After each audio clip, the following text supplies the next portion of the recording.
역대하 7장. 솔로몬이 기도를 마치니 하늘에서 불이 내려와 번제물과 번제물을 살라버렸고 주님의 영광이 그 성전에 가득 찼다. 주님의 영광이 주님의 성전에 가득 찼으므로 제사장들도 주님의 성전으로 들어갈 수가 없었다.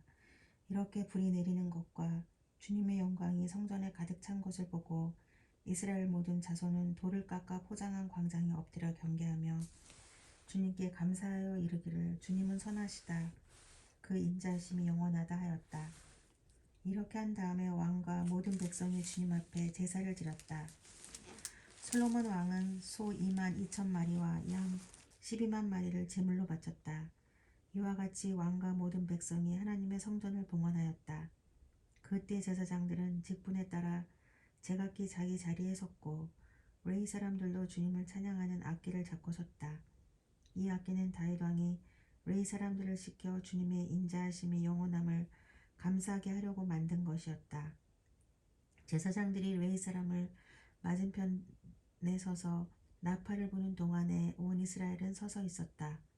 솔로몬도 자기가 만든 놋제단에 그 많은 번제물과 곡식제물과 기름기를 다 바칠 수가 없어서 주님의 성전 앞들 한가운데를 거룩하게 구별하고 거기에서 번제물과 화목제의 기름기를 드렸다.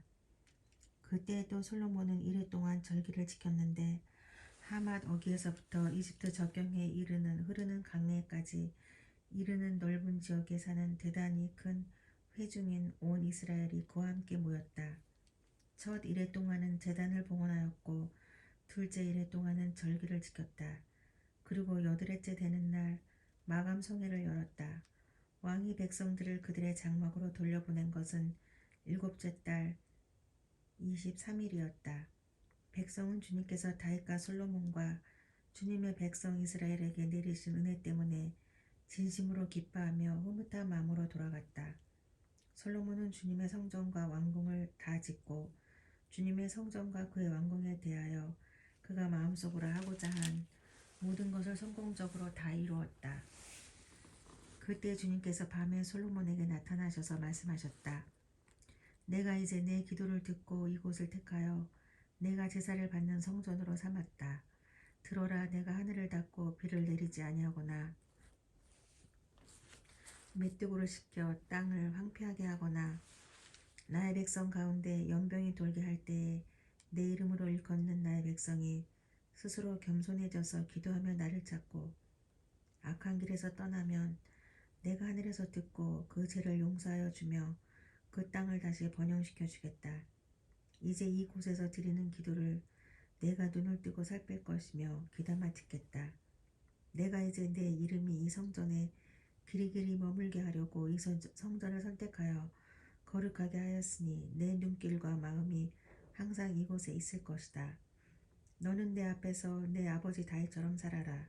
그래서 내가 네게 명한 것을 실천하고 내가 네게 준 율례와 규례를 지켜라.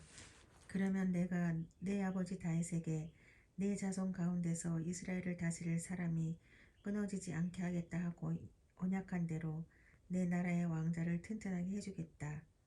그러나 너희가 마음이 변하여 내가 너희에게 일러준 나의 율례와 계명을 버리고 다른 신들을 섬겨 숭배하면 비록 내가 이 땅을 너희에게 주었지만 내가 너희를 여기에서 뿌리째 뽑아버리고 비록 내가 내 이름을 위하여 이 성전을 거룩하게 구별하였지만 이 성전도 내가 버리겠다. 그러면 너희는 모든 민족 사이에서 한낱 적당거리가 되고 웃음거리가 되고 말 것이다. 이 성전이 지금은 존귀하지만 그때가 되면 이리로 지나가는 사람들마다 놀라서 어찌하여 주님께서 이 땅과 이 성전을 이렇게 되게 하셨을까 하고 탄식할 것이다. 그러면서 그들은 이스라엘 백성이 자기들을 이집트 땅으로부터 이끌어내신 주 자기 조상의 하나님을 버리고 다른 신들에게 미혹되어 그 신들에게 절하며 그 신들을 섬겼으므로 주님께서 이 온갖 재앙을 내리셨다 하고 말할 것이다. 역대하 8장.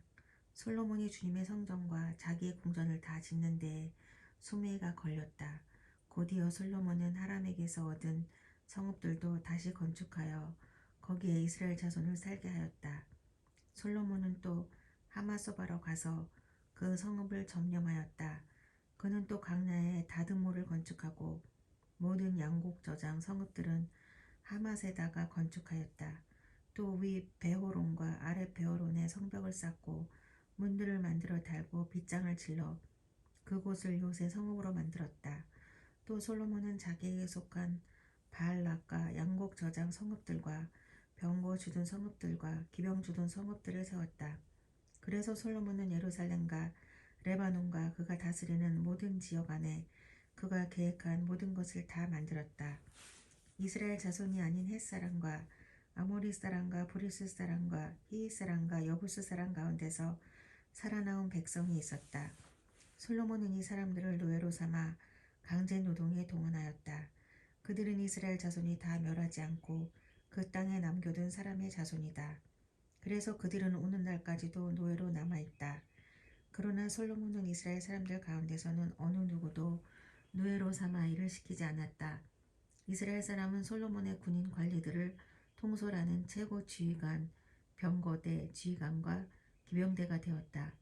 솔로몬 왕의 일을 지휘한 관리 책임자들은 250명이었다.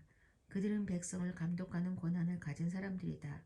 솔로몬은 바로의 딸을 다윗성에서 데려다가 그가 살 궁을 따로 세우고 그 궁에서 살게 하였다. 솔로몬은 이스라엘 왕 다윗의 궁은 주님의 궤를 모신 거룩한 곳이므로 그의 이방인 아내가 거기에서 살아서는 안 된다고 생각한 것이다. 그때 솔로몬은 자기가 현관 앞에 세운 주님의 제단에서 주님께 번제를 드렸다. 그는 안식일과 세 달과 해마다 3번 지키는 절기인 무교절과 칠칠절과 초막절에 대하여 모세가 명령한 제사의 일과를 그대로 하였다. 솔로몬은 또 자기의 아버지 다윗이 정한 법을 쫓아 제사장들에게는 갈래를 따라 차례대로 봉사하게 하였고 레위 사람에게도 직책을 맡겨서 날마다 찬송하는 일과 제사장들을 보좌하는 일을 하게 하였다. 그는 또 문지기들에게는 갈래를 따라 여러 문을 지키게 하였다. 하나님의 사람 다윗이 명령한 그대로였다. 제사장들과 레위 사람들은 곳간 관리에 이르기까지 온갖 일에 있어서 다윗 왕이 명령한 것은 어느 것 하나도 어기지 않고 따랐다. 이렇게 주님의 성전 기초가 놓인 날부터 시작하여 그 공사가 완성되기까지 솔로몬의 모든 건축 공사가 잘 진행되었으니 주님의 성전이 비로소 완공되었다. 그때 솔로몬이 에돔 땅의 성읍인 에시온게벨 항구와 엘론 항구로 갔더니 히람이 신하들을 시켜서 솔로몬에게 상선들을 보내고 바다에 노련한 부하들도 보냈다. 그들은 솔로몬의 부하들과 함께 오빌로 가서 거기에서 금 450달란트를 실어다가 솔로몬에게 바쳤다.